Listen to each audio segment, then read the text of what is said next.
studying how the European cooperative worked. He wrote to cooperatives in Europe, in England, in France, Italy, Belgium, Germany, just to understand how it worked. That was in 1897, just so you know. This is where it was founded, in Lévis. And this is the Desjardins house. This is where the credit union was run for the first 6 years. So they were, it was really small means. They were doing it for free. And people came directly, knocked at their door, and came in to make a deposit or a withdrawal for the first 6 years. Back then, the Caisse Populaire was described as a savings and credit cooperative. Now we say it's a financial service cooperative because we can get access to all the different services in the Caisse Desjardins. So it was really, really simple. Alphonse Desjardins said that he wanted to base the popular credit on the popular savings. And the federal government has the power for banking, which the provincial government don't. So it made sense for him that the federal government passed a law on these co-ops. That was in 1906, and for the next 10 years, Alphonse Desjardins went all over the province of Quebec to create new Caisses Populaires. He also had invitations from other provinces. He went to Ontario, which is our neighbor, and created Caisse Populaire there. He also went to the United States to create the first cooperative in the United States. So he founded 136 caisses in Quebec, 18 in Ontario, and 9 in the United States. There were credit unions that were shut down while he was alive. About 45 credit unions were shut down when he was alive, so he saw some of them close.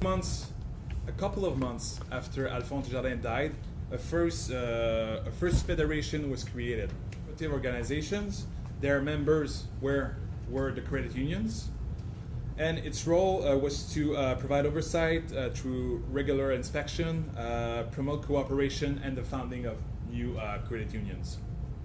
That was the role of Alphonse Desjardins.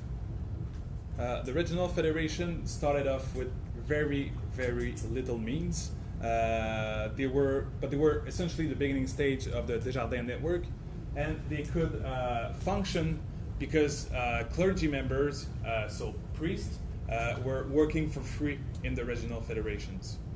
What happened is regional federation were asking Quebec government for subsidies to ensure the inspection was granted on the condition that the regional federation adopted centralized, representational, and responsible management with whom the government could reach agreement. So this is why they created the federal, provincial federation of the Desjardins group after after Alphonse Desjardins, sorry, of Desjardins group that were inaugurated in 1950.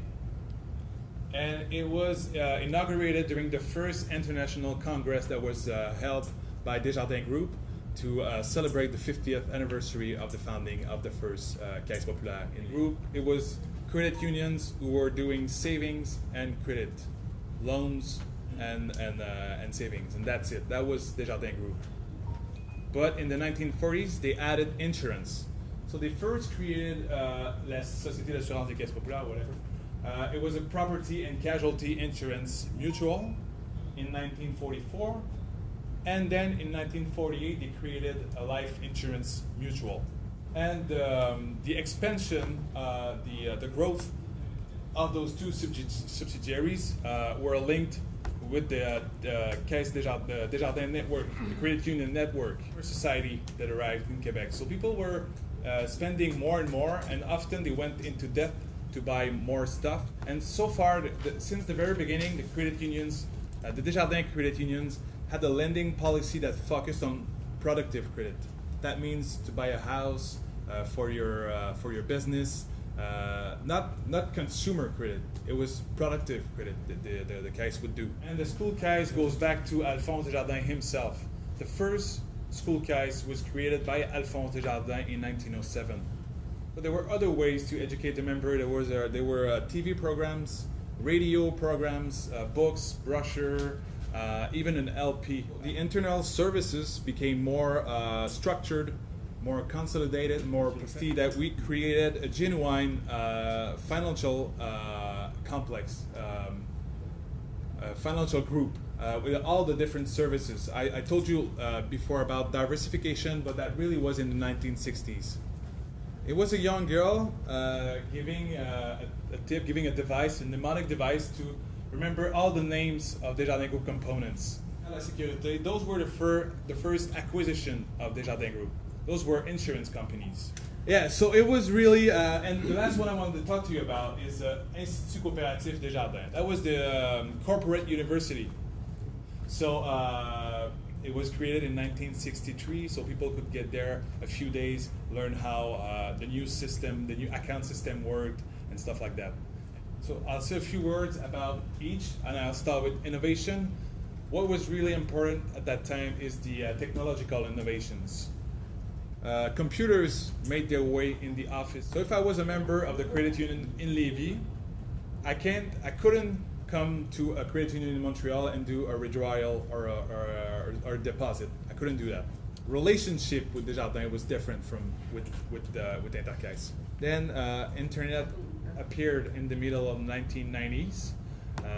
Desjardins Group launched its website in September 1996. Credit unions of their relation with the member.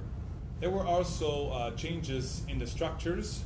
I told you we had a 3 levels structures, and we went from 3 to 2. We merged the regional unions with the provincial federation to create one federation for all the caisses in Quebec.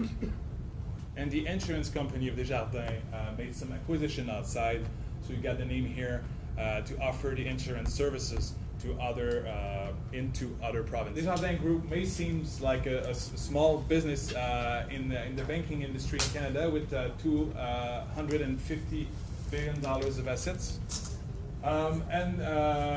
This is our Développement International Desjardins is our presence elsewhere in the world. The name you can translate by Desjardins International Development. We also have a bank in the United States for Canadians that go to Florida during the winter. This is something older Canadians do. Governance, we kept the 3 levels, so local, regional, and provincial. So this is the democratic structure, and this is just again just to give you an idea of how Desjardins Group is organized. There's there's the co-op sector, what we call the co-op sector, and the cooperative sector. So here, this is all the cooperative with the credit unions, the federation, the central credit unions, and this is the corporate sector with the insurance company. Also, we have assets management, Zach Bank. So this is our 2, I'd say, 2 sector in Desjardins Group. And this is also just to show the role of the federation. So the federation really coordinates the activity of Desjardins Group. And on this part, I'll go faster. It's the products we offer. So we have 4 sectors: personal service businesses, life insurance, and wealth management, and P&C insurance.